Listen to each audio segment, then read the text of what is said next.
like story, like, you know, in its rubric. Oh, they did this and they did this and they did this. Like, and people aren't smart enough to be like, yo, y'all lying. You're lying.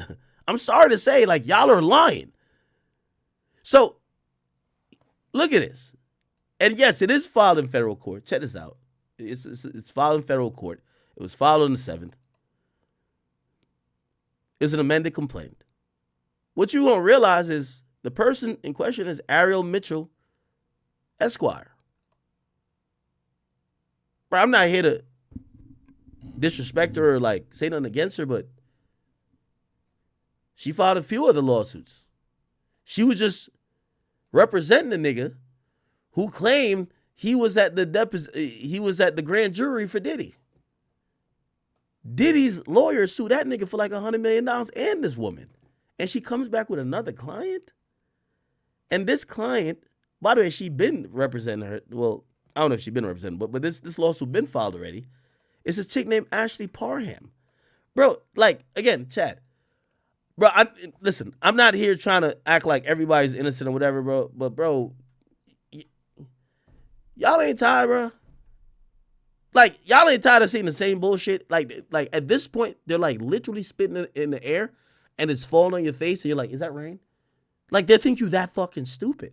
My nigga, just look at the people who they're suing. It's cool. Like, we get it. Diddy's locked up.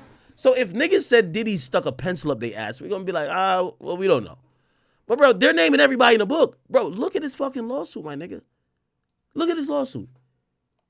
They're suing Diddy, Christina Coram, Shane Pierce, I don't know who that is. Ruben Valdez, I don't know who that is. Joan Pellet, I don't know who that is. Odell Beckham Jr., bro. Druski, bro. Bro, they sued Jack Wright.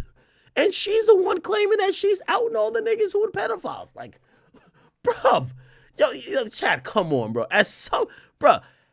Helena Harris Scott, Matias Gonzalez, Brandon Cunningham, Janice Combs. That's like Diddy's moms. Big homie Cece? Like, come the fuck off. Yo, chat, bro. We really gonna let this shit keep going on, bro? We really just gonna keep letting all type of crazy, like, bro, like, they just fabricate shit, bro. Come on, dog. My nigga, come on, bro. I get it. Yo, I see some people in my chat right now saying, nah, bro, Odell Beckham Jr. guilty. Bro, that nigga might be zesty, but is he a fucking rapist? That's what we trying to talk about. We not talking about if niggas gay, closeted gay, suck a dick once. We don't know. But we talking about you think Odell Beckham Jr. and his zesty looking self, no disrespect to Odell, I ain't trying to say, but this is what niggas saying about you. They say you look a little zesty or you move zesty sometimes. You think he's taking pussy? You think he's taking dick by force, bro? Like, not because a nigga's zesty and gay and look freaky mean that he's a rapist. That's my only problem with, like, the internet now. If y'all are in question about a man's sexuality, y'all just jump to the next conclusion. He like kids. He fuck kids. He's a rapist. Like, bro, these are like very serious accusations. Y'all don't get what I'm saying? Anyway, bro, I'ma just, like,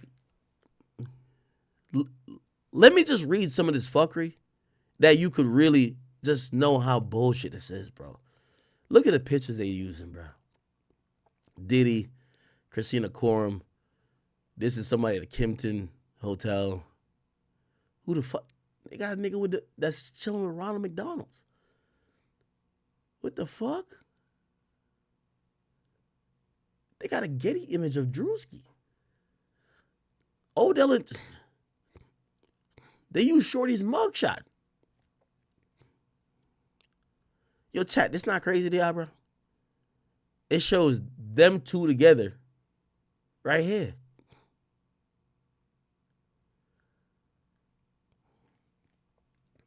Let me get to the interesting part. Shit that I think y'all care about.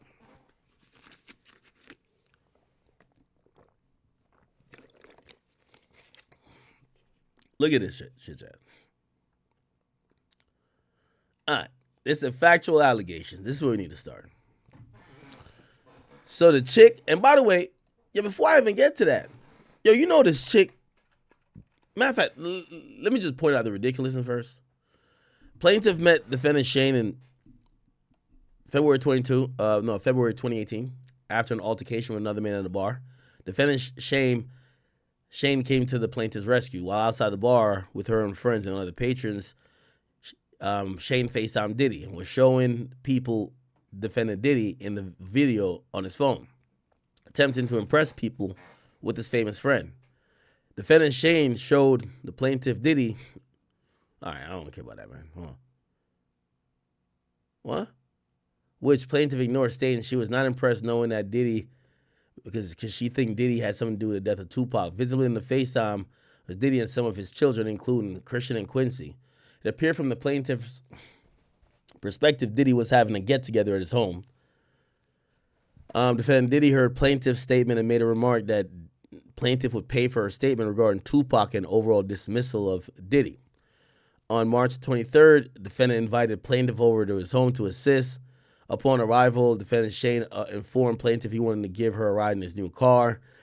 They left his residence for a brief time, then returned. Once they returned, Shane, the defendant, left the door open, partially open, and stated that the door was ajar because there was an issue with the door, couldn't close completely.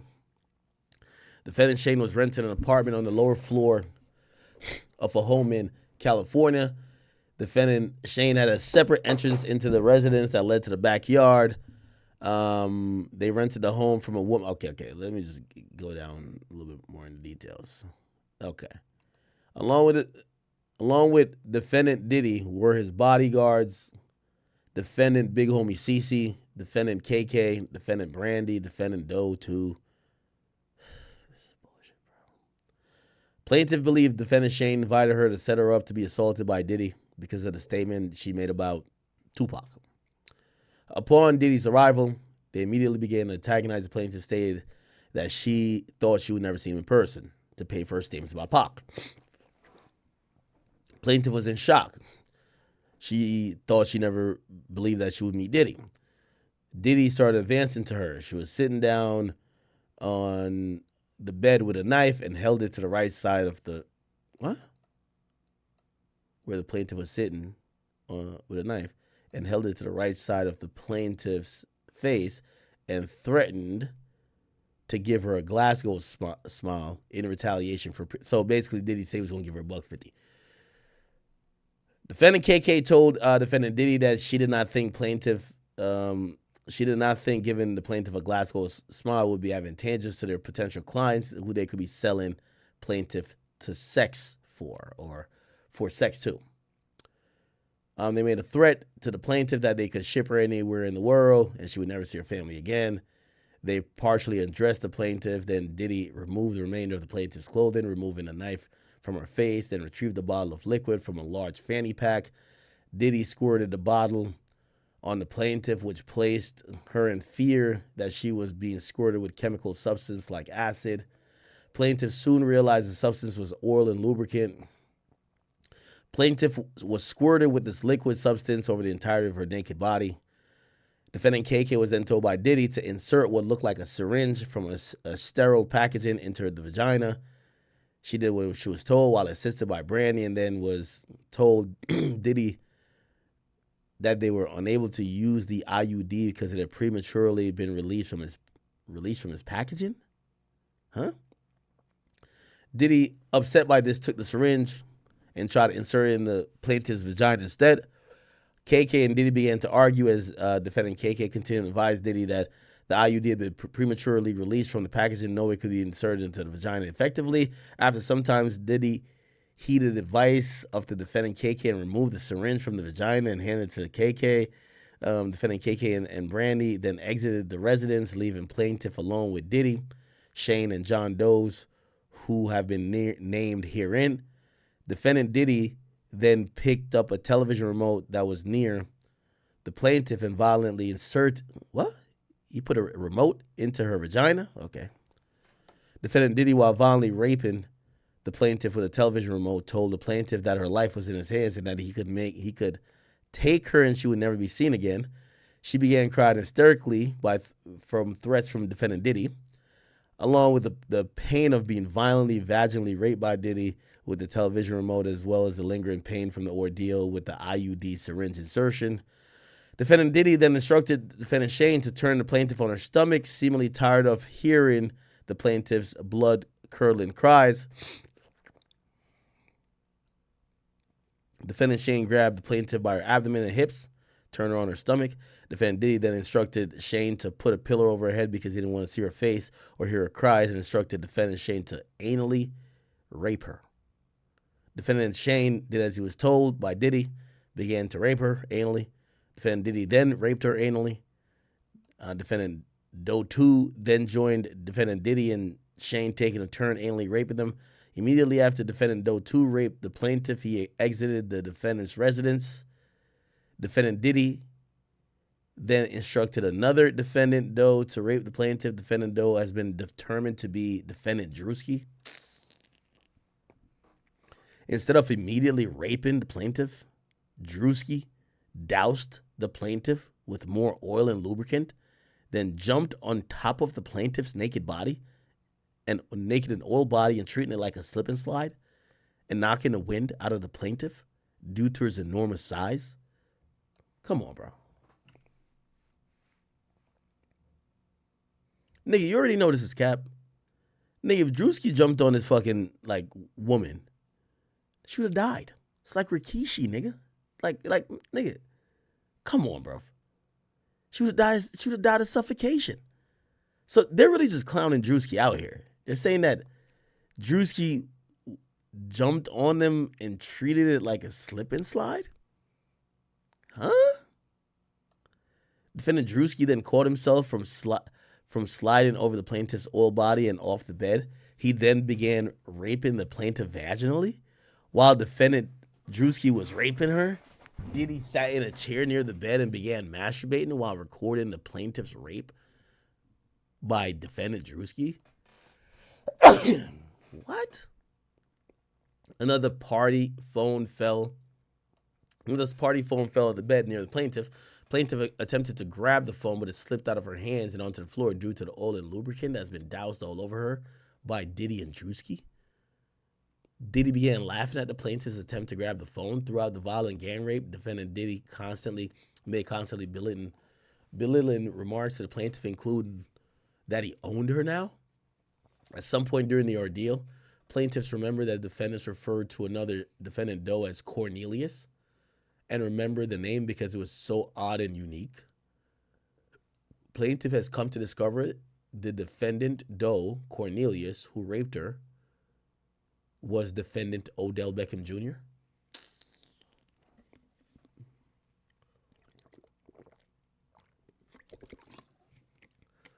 Plaintiff's body was becoming more and more limp over the course of the violent rape until she eventually had no control of her body, nor could she move her body.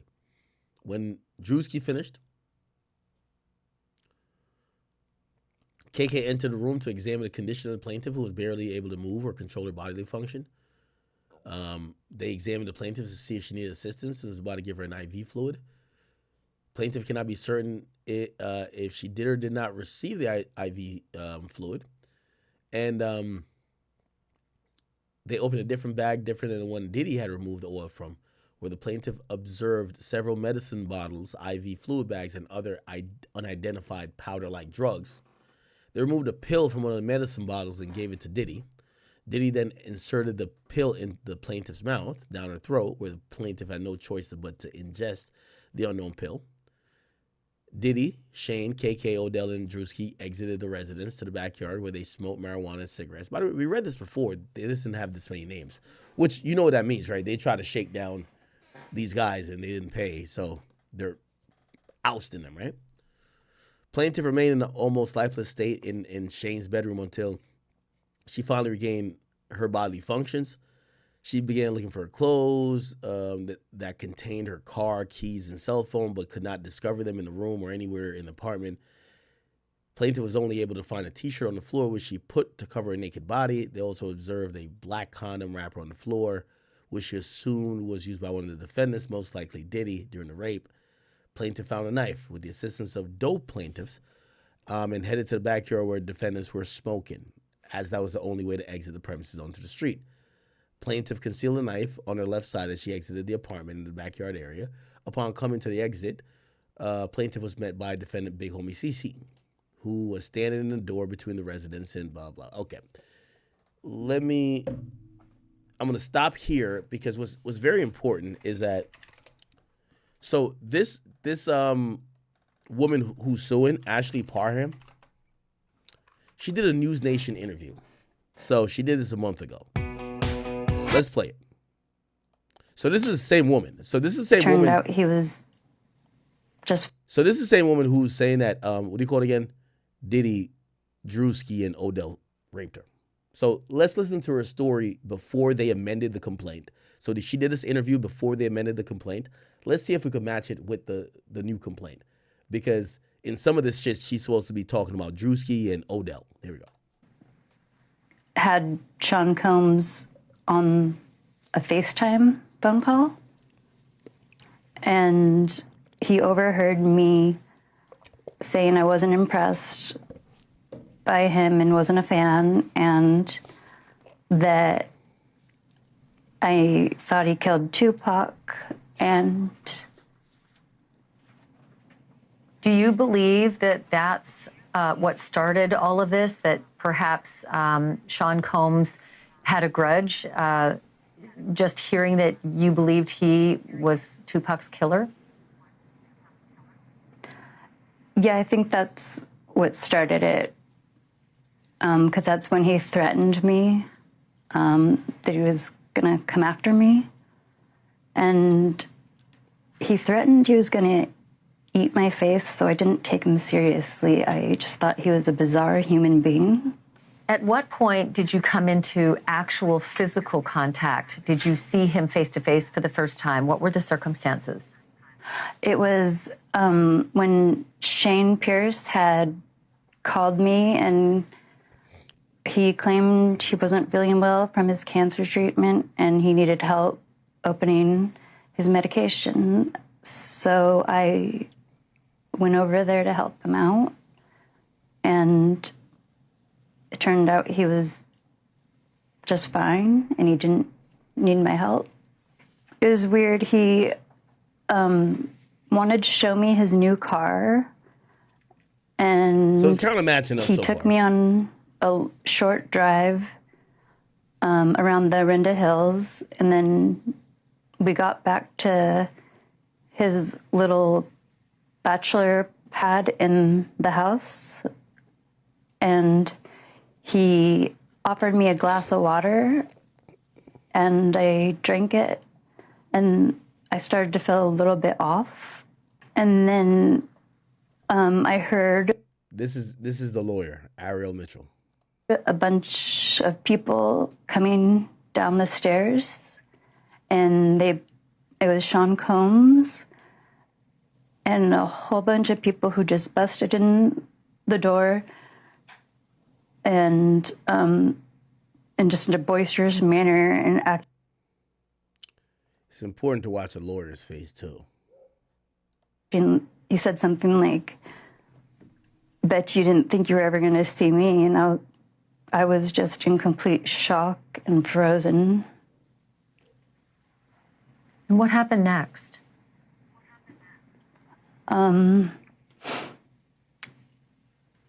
He basically started threatening me with human trafficking, and that they could take me anywhere and sell me. He had Christina Coram. He ordered her to insert a copper IUD into my vagina, but luckily it deployed before she could actually get it inside me, like inside the cervix. And that's when Sean Combs got extremely angry, and he grabbed the TV remote and sexually assaulted me vaginally with the remote extremely violently. Where in the apartment did this happen? And it was in the house. It has a little studio apartment underneath the house, and it was on the bed because it was a really tiny apartment. And was everyone in that party present? The people who had all descended down those stairs into that studio apartment, were they all present witnessing what was happening to you? I heard more people upstairs that I didn't see, so I'm not incredibly sure how many people were there. In the room with me, it was Sean Combs, Shane Pierce, Shane's friend, who I don't know his name yet, what he called was a bodyguard, who later claimed he was a correctional officer or undercover officer, but he wasn't. And then Christina Coram and another white woman who I don't know her name. Did you know who these people were, or have you come to learn who they are because of the alleged assault that happened? I learned who they were afterwards, other than Sean Combs. And so now, if you can, and I'm sorry these questions are so difficult, I'm following along with the affidavit for the most part. Can you tell me what happened after you say Sean Combs allegedly raped you with the TV remote? What happened after that in that bedroom with all of those people present?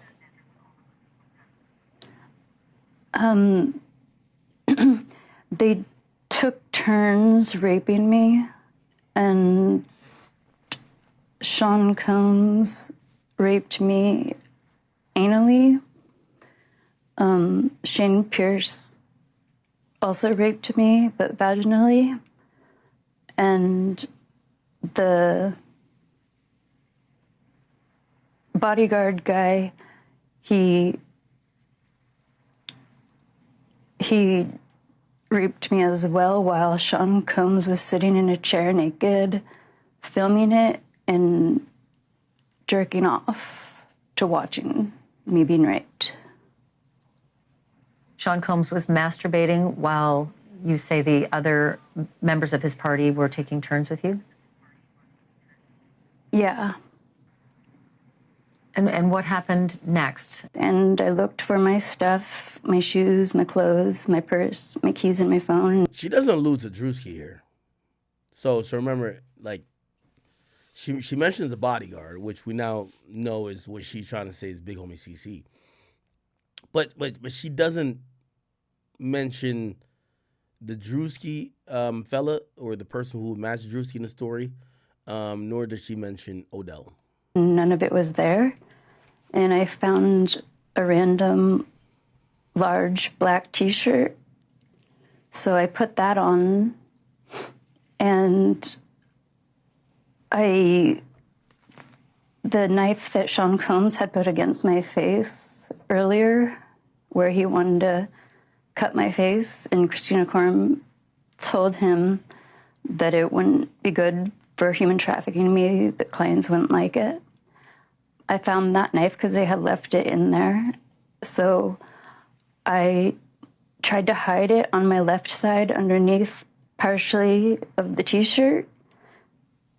And I stepped outside, and that's right where the bodyguard with a gun was. And they told me to sit down. So I sat down on this makeshift bench out of buckets and a plywood, and I just had to sit there and just kind of listen to Sean Combs brag about what he did to me, and that he's gotten away with more serious crimes and no one would believe me. And he mentioned Tupac and To be clear, this is outside now. This is in the backyard. You have now moved out towards the backyard where they are all sitting outside?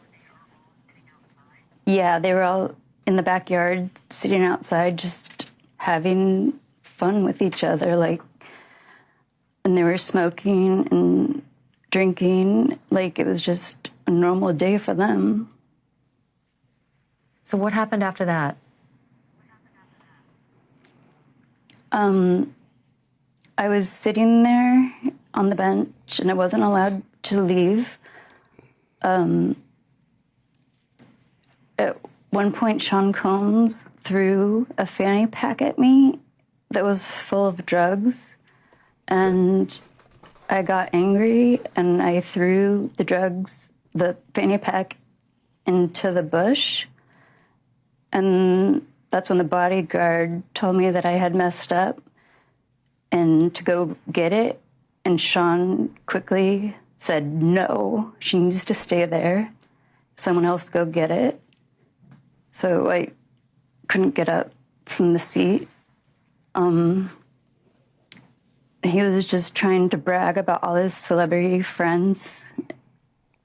And I just didn't want to listen to him. I just was sitting there. Now, and Fox 4. Ooh, we ain't get there yet. So, by the way, just to be clear, Druski did respond. Obviously, that interview we were playing from this woman, this was before the amended complaint where she now names a few people, Big Homie CC. She names Odell Beckham Jr., and now she also names Druski as some of the people who assisted or participated in her rape. Now, Druski did speak, and he spoke via a statement on his Instagram. He said, the allegation is a fabricated lie. I wasn't a public figure in 2018. I was broke living with my mom without any connections to the entertainment industry at that time.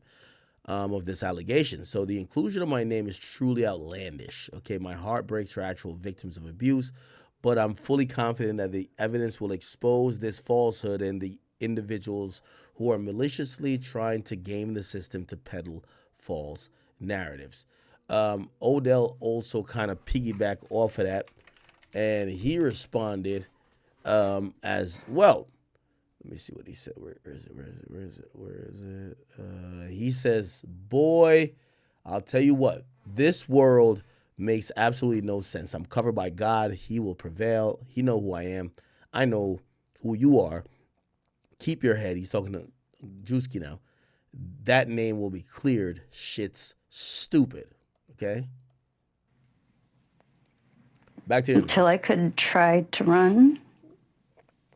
But there were so many people, like, around the house and up above near the actual house's backyard where there's a patio where Christina Coram and a bunch of people were just hanging out and smoking and chatting and having fun.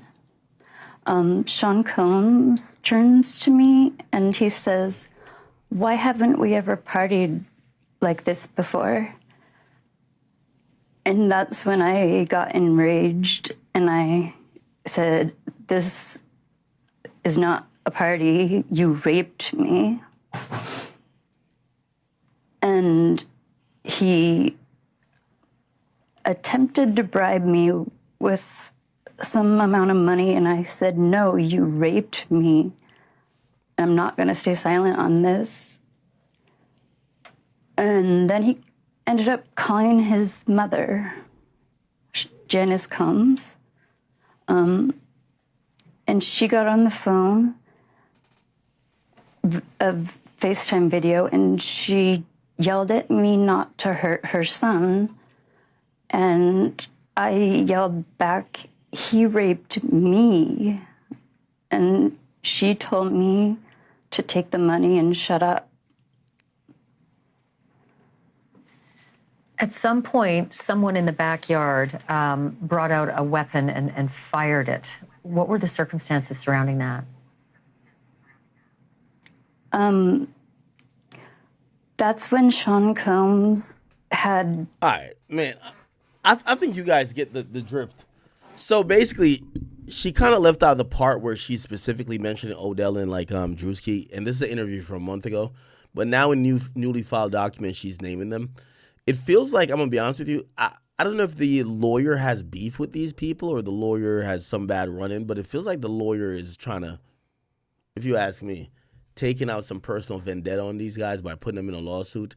Don't know why, but I think if I was going to start doing some digging to figure out why the hell would you sue big homie CeCe? I would imagine he don't got much money anyway, so why would you sue him unless you think he has information on other people or, maybe it's a method to try to intimidate him to get him to stop speaking about maybe you. I don't know.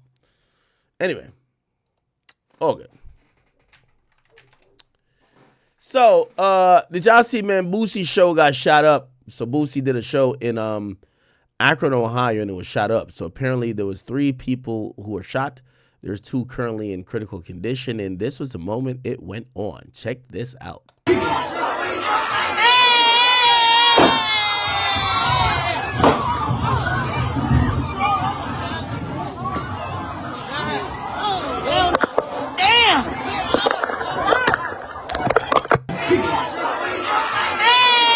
Well, damn. Nah. Boosie reaction time was kind of on point. He's like, hold on. He knew a gunshot from a mile away. Shout out to this guy. He put himself in front of Boosie like Secret Service.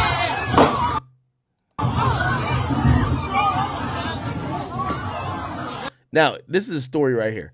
Akron police are looking for a gunman who opened fire in a crowded bar, injuring 3 people. According to police, the shooting happened around 2 a.m. at a field house in the 300 block of Sum Street, and there was on-duty uniformed officers working security when they heard the gunshots and called for help. When they went inside, they found 2 of the 3 victims, an 18-year-old male and a 36-year-old man. Both were transported to a local hospital and listed in critical condition. Their names have not been released. The 3rd victim, a 25-year-old man, showed up at an emergency room with a grazed gunshot injury. His name also is not being released. The police said that there had been a concert at the field house at some point, and a fight broke out, and a gunman fired multiple shots. Promotional flyers posted on social media indicate that the concert was featuring rapper Torrance Boosie Ivy Hatch. According to the previous reports, 2 men died in August 2024 when blah, blah, blah. Interesting. Yeah, I mean, I would imagine this is exactly what happens at a Boosie event. I'm glad Boosie's safe. I'm actually very also sad that there were people who got shot. Unfortunately, man, some of this type of music ain't built for clubs, man. Like, you listen to Boosie in a tightly packed space. All the real niggas in that city, in that area, they gonna bring their gun in no matter what, even if they say there's no guns in the establishment. Niggas getting a little argument, there's alcohol involved. They pull their gun out, they shoot somebody. Nobody's gonna cooperate unless you got it in 4K footage. Maybe that person walked. So I don't know, man. It's kind of a dangerous and tricky situation. But I'm glad Boosie's okay. But prayers to the people who did lose some money. And not only money, but like money for the event, but also people who got shot. So prayers for them. Okay. Man, Boosie's show's getting shot up. That's kind of scary, man. Holy shit. All right. I'll get to this Drake news real quick. I told you about a month ago. Drake had told me, he was like, yo, this album, Some Sexy Songs for You, is one of 2 important chapters in my life. And he didn't really elaborate too much, but what he told me was that he feels like the current moment, the current music he's putting out, the current journey he's on, is the most important point of his career. Do, friend. Ladies and gentlemen, boys and girls, always go with your gut instinct. I think you need more sauce. Okay. All right. So to put it in perspective, people, Doja says the biggest red flag when it comes to dating is straight men. Now, a lot of people are in a uproar because she is now, hold on, give me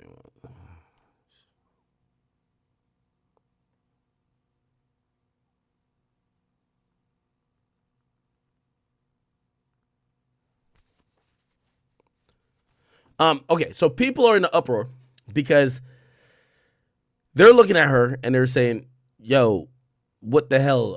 Are you saying that pretty much gay men would be like the non-red flag? Now, I think people are taking a lot of what she's saying literally. I kind of understood what she said. Definitely don't agree.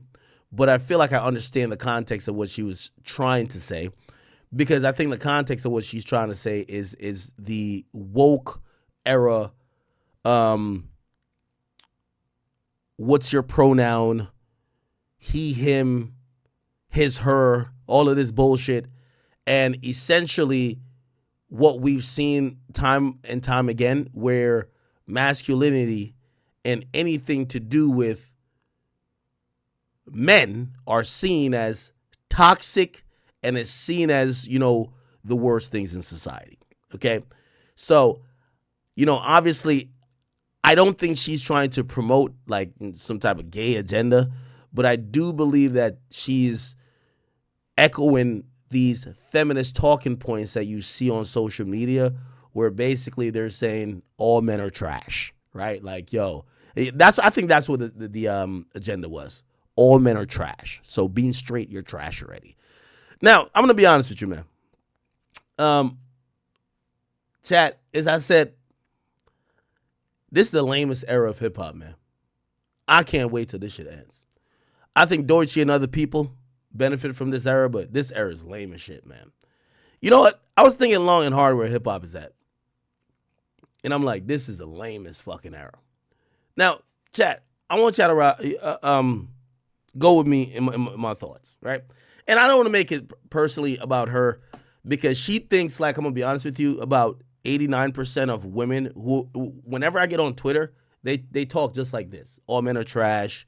Like they basically feel that masculinity always involves toxicity, and that any men that's not emasculated are a problem with all of the things in society, from dating, from, opinions on politics, this, whatever.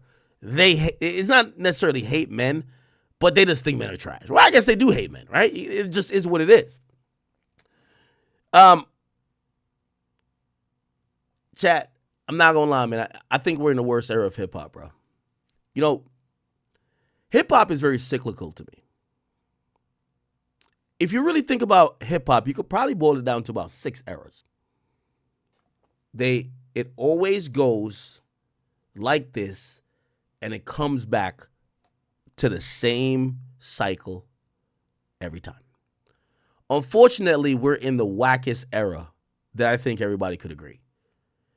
Hip hop is in its woke era that some people might think this is the culture, or they might also incorrectly say lyricism and content is back, but not necessarily. We're in a really horrible woke era. I'm gonna tell you, and I'm gonna simplify it, right? Because after you cover hip hop for about 10 years or so, you realize there's just phases that happen all the time, and I could tell you all these phases, when they came and went, when the other phases came. This is kind of how I break down hip hop right here, people. Okay. Somebody said they try to make this shit a new trend. It's not gonna work. This shit gonna be out of here. And I'm gonna be honest with you, the only reason why these niggas is even saying all this dumb shit, this little woke, his, her, like, this is why the entire hip hop is all about trying to point out morality shit. Who got a weird case? This person's a bad person. Like, things that hip hop is like, again, with all due respect, these are not we never had witch hunt for good people, bad people, and especially we've never been the soapboxers, especially when niggas ain't getting locked up. But whatever. This is how I kind of break down hip hop. Let me bring out my handy dandy paint. I got to do it, chat. Let's go to Microsoft Paint, bro. I got Microsoft Paint open, bro. Here we go. This is how I look at hip hop right here, chat. Check this out. Really, there's 6 categories. I'm going to ignore 2 categories for now. And this is what I'm saying. I can't wait till this era is done, and I'm going to tell you what's going to come afterwards, okay? So, this woke, feminist, cuck era is usually the last of the cycle before the meta resets, okay? This is how it goes. This is how I've seen it multiple times, okay? And I'm not blaming Doja because she's a product of what you see on Twitter. She talks like the Twitter slurs. She talks like shea butter Twitter. She talks like a bunch of niggas who have snipped their balls for retweets who talk the same way. I've seen men tweet, men are trash. I was wondering, does this guy identify as a man? This is the era we're in. Cuck land. Okay? So, I know, it's not a fun time. Trust me. It's not a fun time for most people. But let me bring down the errors. And listen, this might be a year we got to suffer through this. But after this year, we're going to get back to some great shit. I promise you, chat.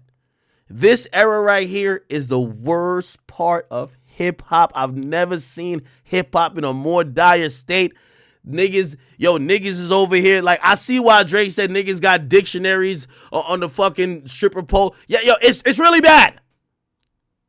Everybody's woke. Everybody's thinking they're doing op-eds and think pieces.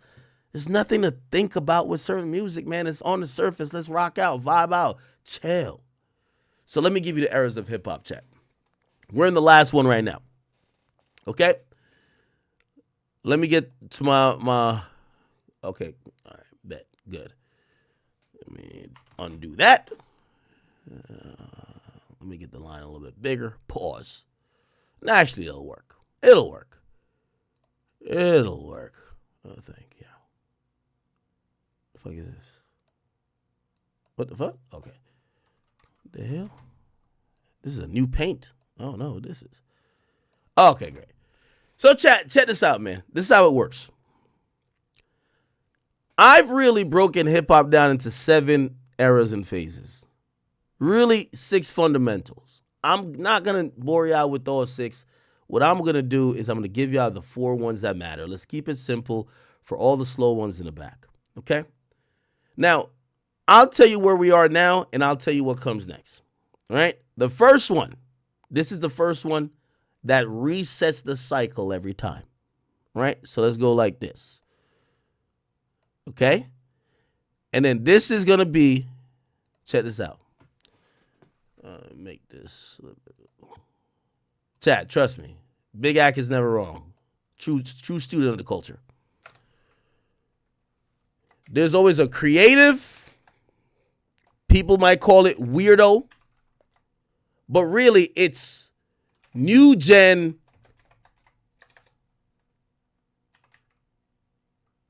kids of rap. Trust. I'm going to explain what it means. To give you a real breakdown of what that means, 2017, 2016, you see a breath of fresh air. Oh, shit, this is some new shit. This is a new style. This is a new wave. Oh, the kids are dictating what's happening, right? This is their expression, right? The older niggas that's out of touch are going to call it weirdo. Some people are going to call it creative. We could call it new gen. You could say the kids are rap. But that's the first. That's always the first, because here's the thing. Every generation of rap never want to listen to the last generation of rap music, okay? When niggas was in 2010, they didn't want to listen to Go Shorty. They didn't want to listen to that no more. That was a throwback joint. When niggas was listening in 2022 to motherfucking Playboy Cardi, they didn't want to listen to Kanye West, respectfully.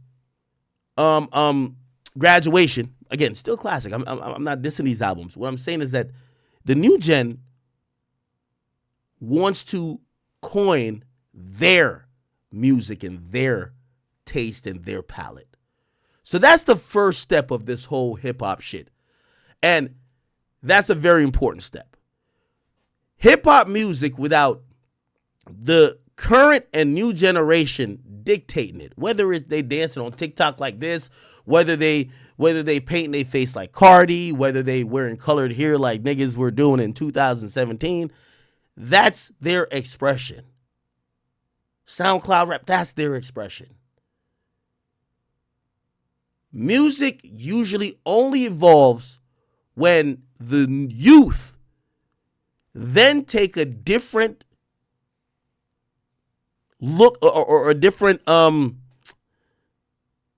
they take a different perception of what music is and they make it their own. So that's the first step. Okay? Now let me tell you what usually follows up behind that. After that, which by the way, I like that era. I always like eras like this. After that, I'll tell you what comes next. What usually comes next is that after all of that shit, we usually get gangsta. That's just how it is. Gangsta, street, because it just is what it is. And y'all gonna watch me. What I'm saying, y'all can match it up to the times. 2017 to 2018, 2019, everybody, all these colored haired niggas is getting lit.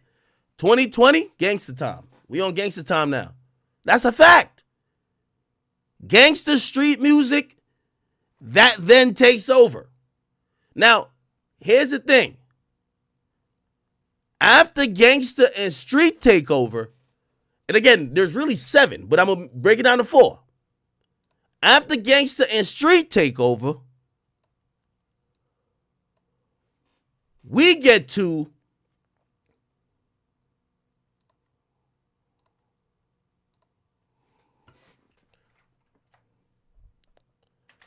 ratchet, women. We can just say ratchet and women.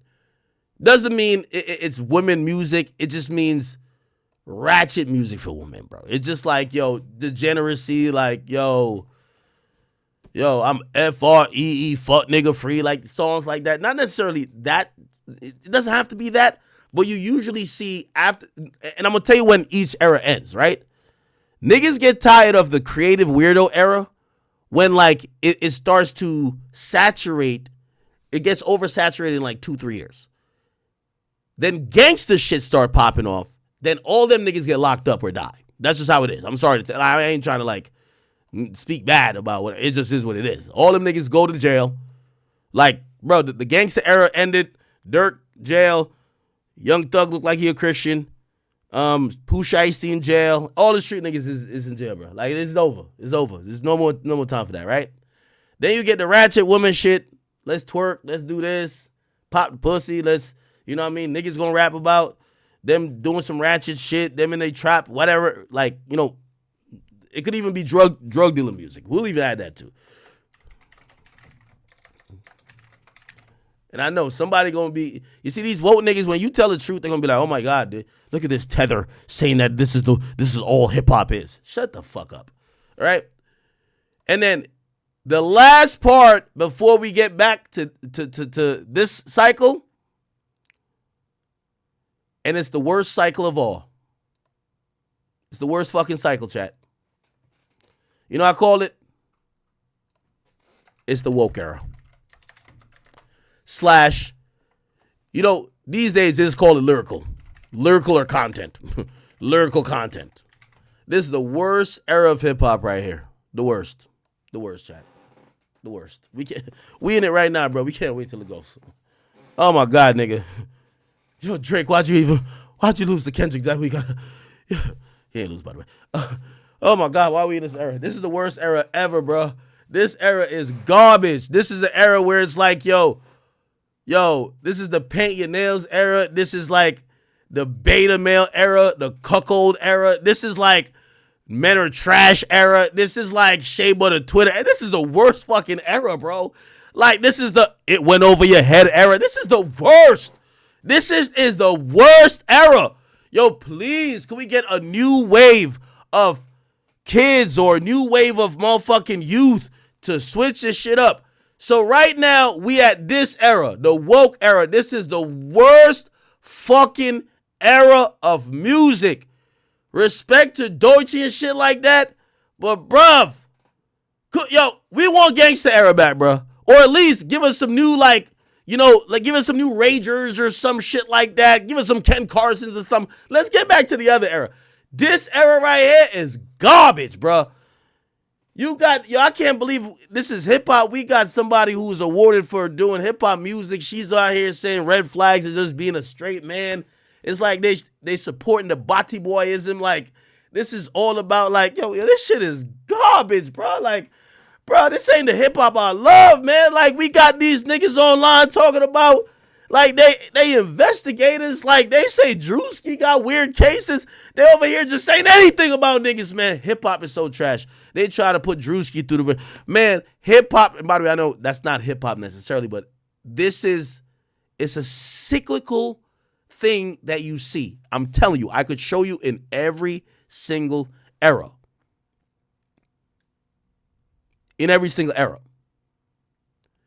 Now, the only time I seen this chart go counterclockwise, right? It went counterclockwise from Gangsta Street to this, to this, to this, and it went this way. The only time was when, and I'm going to give you some names. 50 Cent, Kanye, all them new school rappers that were lyrical, including Drake and, you know, Rocky, Lupe, and, well, not Lupe, that's because Lupe was really in Kanye's era. Drake, Cole, like, it went, they weren't really woke, but they were like lyrical. And then it got to like some of the, you know, Nicki Minaj, ratchet shit, and then it was cyclical again. You get what I'm saying? It was like, it was this way. But usually it goes this way. Chat, does this make any sense, or did I just make that shit up? I thought it was shit in the shower. I ain't gonna lie. I thought it was genius. I ain't gonna lie. I thought this shit was It makes sense to me. It makes sense to me. I don't know about y'all. It makes sense to me. Yo, whenever we get out of this era, man, I can't fucking wait, bro. This is the worst era in hip-hop, man. Now, here's the thing. Some of y'all might be like, well, where does somebody like Drake or like Future fit in this? Those artists, and you know, even Drake and like Future, they just make hit songs. So their songs just live in the hit space. It's not about the theme of what music is. So their music is just hits or not. But right now, I ain't gonna lie to you, shit, I'm surprised that nigga Cordae not popping off. Right now, it's that woke shit, man. Like, it's like woke nigga time, man. Like, I'm over here listening. I'm like, yo, we listen to Doja talking about niggas is trash. Like, we listen to this shit over here talking about he got a weird kid. Like, this is crazy.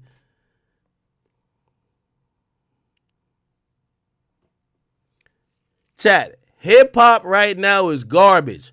Once we get out of this era, we're going to get into the new, and by the way, here's the thing. The new gen era, I hope the new gen era is going to be so expansive that they could realize that they have to not only be creative enough to introduce new styles, but they got to start setting up to take over from the Coles, the Drakes, and the Kendrick. Them niggas is 40. Like, bruv. Like, how much longer are we going to expect 40-year-olds to uphold the rap industry? Like, and this is where I got to call out some of these motherfuckers.